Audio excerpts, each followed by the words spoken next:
Democratic frontrunner Joe Biden is slightly trailing fellow candidates Bernie Sanders and Elizabeth Warren, according to a new presidential poll. The latest query of voters from Monmouth University released Monday shows a virtual three-way tie between the top candidates. Sanders and Warren are each at 20%, compared to Biden, who is at 19% among likely Democratic voters. Sanders and Warren climbed 6 and 5 percentage points, respectively, compared to a similar Monmouth poll taken in June. Biden, who had a comfortable lead, dipped 13 percentage points in that same poll from 2 months ago.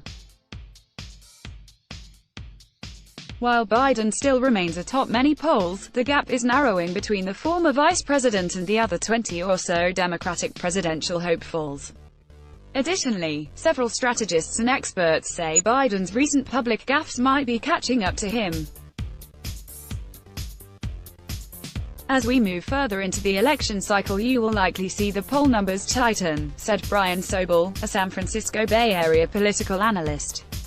While it's true that Biden has been taking a lot of hits for his mistakes, it may lead to speculation whether he is competent to be president, as some Democrats are not rushing to defend him because there still are so many candidates. Despite the misstatements that certainly will be magnified, Biden has some time to recover, Sobel said.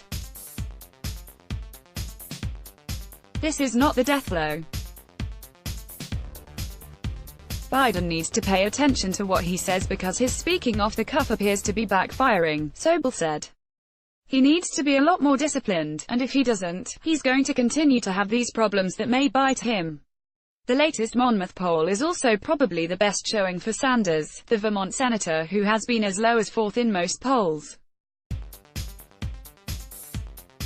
The poll also shows a continued steady rise for Warren, the senator from Massachusetts, as well.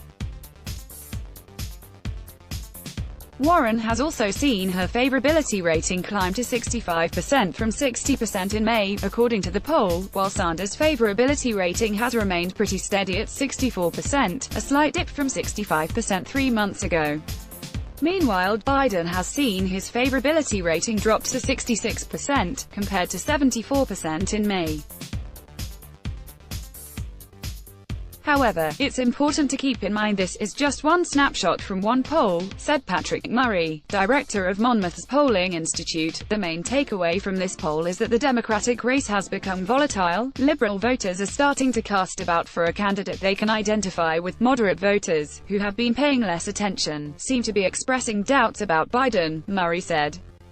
But they are swinging more toward one of the left-leaning contenders with high name recognition rather than toward a lesser-known candidate who might be more in line with them politically. But it does raise warning signs of increased churning in the Democratic nomination contest now that voters are starting to pay closer attention, Murray added. The Monmouth poll of just 298 registered voters who identify as Democrats or lean toward the Democratic Party, was taken between August 16 to 20. It has a smaller sample compared to other national polls, and a margin of error of plus or minus 5.7 percentage points. The findings reveal that Biden's support fell sharply and broadly across key demographic groups, liberals, and moderates, white and non-white voters.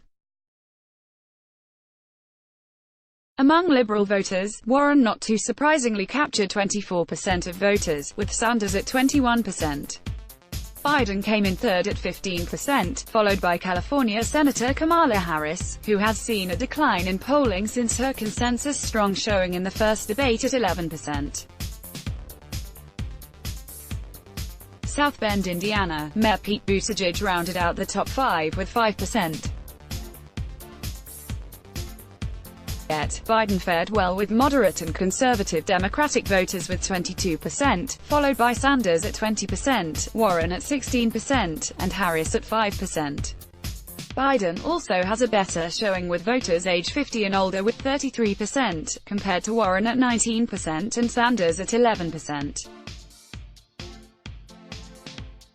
Buttigieg came in with 5%. But, with voters under 50, Sanders is on top with 27%, followed by Warren, 19%, Harris, 12%, and Biden trailing with 6% and tying with tech entrepreneur Andrew Yang also with 6%. New Jersey Senator Cory Booker came in with 5%.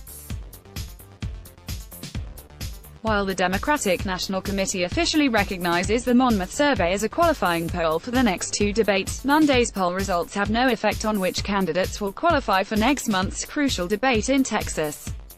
More must-read stories from Fortune: will gaffes hurt Biden's chances of a 2020 win? Strategists are divided. These are the 2020 Senate races to watch. What is BDS? Boycott, divestment, and sanctions explained. When does Congress reconvene? August recess explained. Trump thinks he is winning the trade war, but the data tell a different story. Stay up to speed on your morning commute with Fortune CEO Daily Newsletter. Let's block ads. Why?